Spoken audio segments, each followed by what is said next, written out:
श्रीगुरुभ्यो नमः। हरि ओम। श्रीमहागणाधिपतये नमः।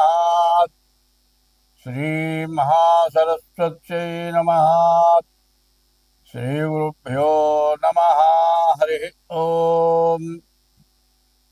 वंदे शम्भुमापतिं सुरगुरुं वंदे जगत्कारणम् वंदे पन्नगभूषणं मृगधरं वंदे पशूनां पतिम् वंदे सूर्यशशाङ्कवक्ष्निनयनं वंदे मुकुन्दप्रियम् वंदे भक्तजनाश्रयं च वरदम् वंदे शिवं शङ्करम् तल्ली निंडुदलंचि पुस्तुकमुचे तन्बूनिजिन् నీవు నా యుల్లంబందున నిల్చి జృంభణముగా నుక్తుల్ సుశబ్దంబులో శోభిల్లన్ బల్కుము నాదువాక్కునను సంప్రీతిన్ జగన్మోహిని పుల్లాబ్జాక్షి సరస్వతి భగవతి భారతి నిక్షేషజాడ్యాపహ.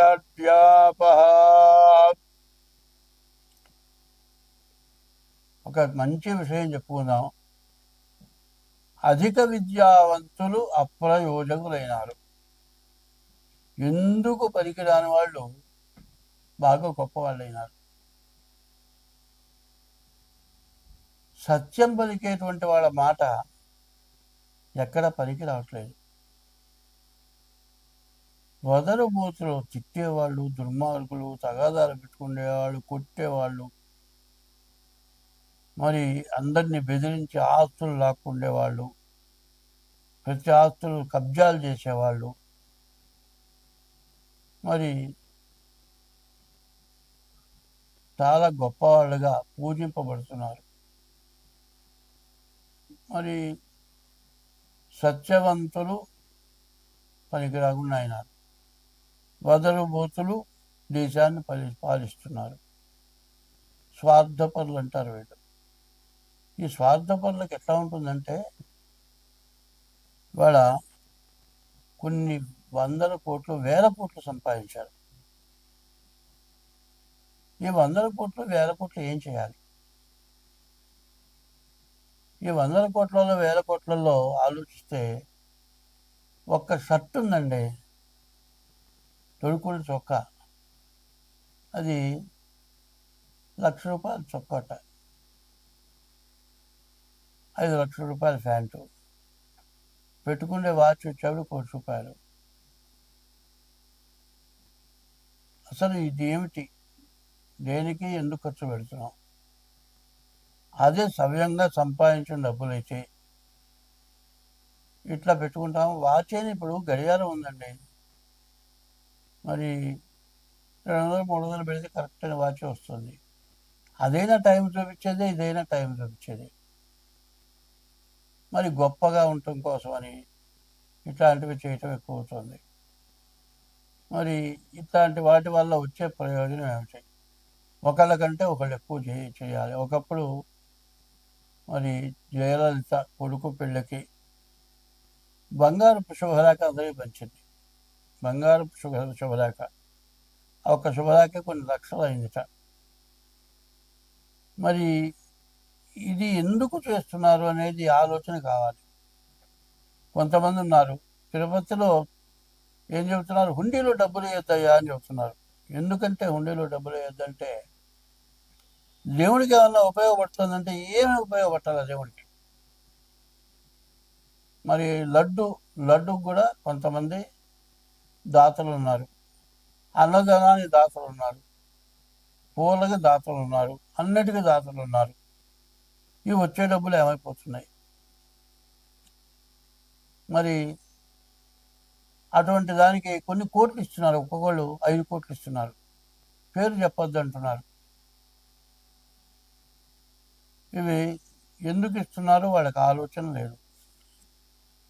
పుణ్యం వచ్చేవి కొన్ని ఉన్నాయి, పాపం వచ్చేవి కొన్ని ఉన్నాయి. దానాలు ఒకడు రోడ్డు మీద నిల్చుంటాడయా, నా దగ్గర 90 రూపాయలు ఉన్నాయండి, ఒక్క 10 రూపాయలు ఇవ్వండి, నేను హోటల్లో భోంచేస్తానంటాడు.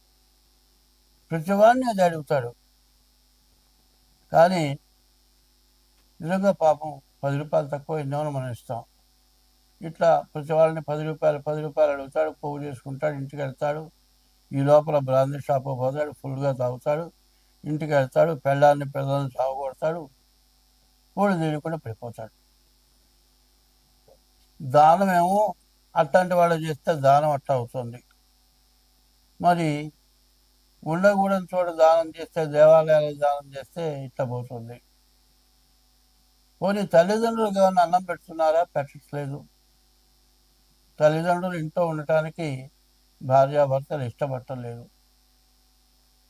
తల్లిదండ్రులనేమో బజారుపాలు చేస్తున్నారు.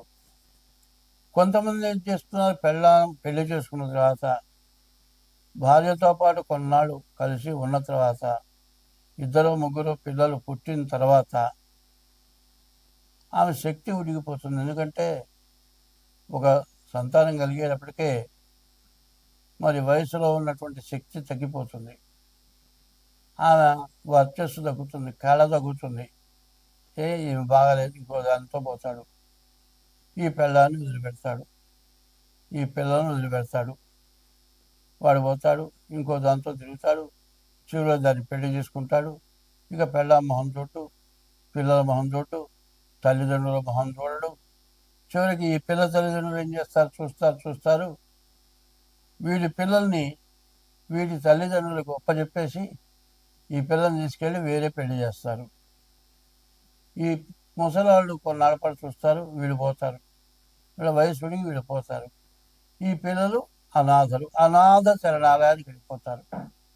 కొంతమంది ముసలివాళ్ళు వృద్ధాశ్రమాలకి, అనాథ శరణాలయానికి వస్తున్నారు. మరి ఈ పనులు ఎందుకు చేస్తున్నారు? తర్వాత చేసుకున్న భార్య మధ్యలో వదిలేసావు, కొత్త దాంతో పోయినావు. నీ సంపాదన చూస్తుంది, నీ సంపాదన కోసం వచ్చింది అది. ఎందుకంటే నీ దగ్గర డబ్బులు మొత్తం ఉంచుకుంటుంది. ఇక నీ దగ్గర ఏమీ లేదన్నప్పుడు నిన్ను వదిలేసి ఇంకోటితో వెళ్ళిపోతుంది. ఇటు వెళ్ళం బాయ, అటు ఉంచుకున్నది బాయ.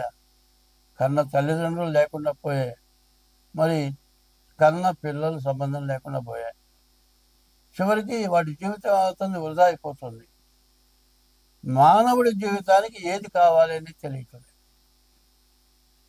మరి ఇదంతా కూడా యవ్వనం చాలా తక్కువ. 100 సంవత్సరాలు మనిషి ఆయుష్లో సరిగ్గా బాగా ఆరోగ్యంగా ఉండే యవ్వనం 10 ఏళ్ళు, 15 ఏళ్ళు. ఈ 15 ఏళ్ళ లోపల చేయరాని పనులన్నీ చేసి జీవితాలు నాశనం చేసుకొని వాళ్ళు బజార్న పడి అందరినీ బజార్న పెట్టి ఇవాళ మన వివాహ వ్యవస్థ ఇక వద్దు, నాకు పెళ్ళి వద్దు అనేటువంటి ఆడపిల్లలు, నాకు పెళ్ళి వద్దు అనేటువంటి మగపిల్లలు తయారైపోయినారు. దీనివల్ల మన భారతదేశం పూర్తిగా పాడైపోయే పరిస్థితి వచ్చింది. దీనివల్ల విపరీతమైన పాపం వచ్చింది. తల్లిదండ్రుల్ని కానీ భార్యని హింసిస్తే ఆ పాపం దేశానికి కొడుతుంది. కాబట్టి దీనివల్ల అందరం నష్టపడుతున్నాం. దీన్ని జాగ్రత్త పడాల్సిన అవసరం చాలా ఉంది. స్వస్తి. 2026 సంవత్సరం మార్చి నెల 10వ రాశి మకర రాశి.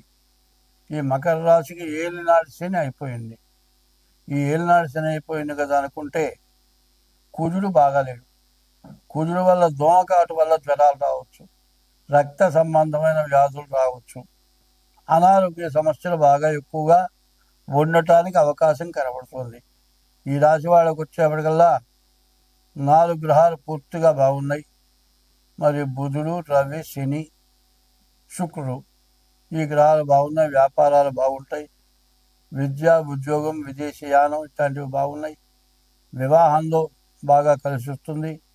భార్య వచ్చిన తర్వాత బాగా కలిసి వస్తుంది. కానీ ఈ రాశి వాళ్ళకి మంచి చెడు రెండు సమానంగా ఉన్నాయి. కుజుడు, బుధుడు, రాహువు, గురువు ఈ 4 గ్రహాలు బాగలేవు. బాగున్న గ్రహాలు రవి, శని, శుక్రుడు ఈ 3 గ్రహాలు బాగున్నాయి. అయితే శని, బుధుడు, శుక్రుడు 4 గ్రహాలు బాగున్నాయి. ఈ 4 గ్రహాల వల్ల ఏమిటి? ఐరన్ సంబంధించిన వ్యాపారం బాగుంటుంది. విద్య చదువుకునేవాడు బాగుంది. ఉద్యోగం చేసేవాళ్ళ బాగుంది. వివాహం చేసుకున్న తర్వాత భార్య కూడా మంచి అనుకూలత వస్తుంది. వ్యాపారస్తులకు వ్యాపారం బాగుంది. కానీ గురువు మాత్రం బాగాలేడు. నీ నోరు సక్రమంగా ఉండదు. అనవసరమైన గొడవలు పెట్టుకోవడం జరుగుతుంది. దానివల్ల నష్టాలు ఉన్నాయి. అనారోగ్య సమస్యలు ఉన్నాయి. కాలసర్ప దోషం ఉంది. మరి కుజ దోషం ఉంది. ఈ రెండు కూడా పాపగ్రహాలు, కుజుడు, రాహువు, కేతువు. ఈ గ్రహాల వల్ల చాలా నష్టాలు ఎక్కువగా ఉంటాయి.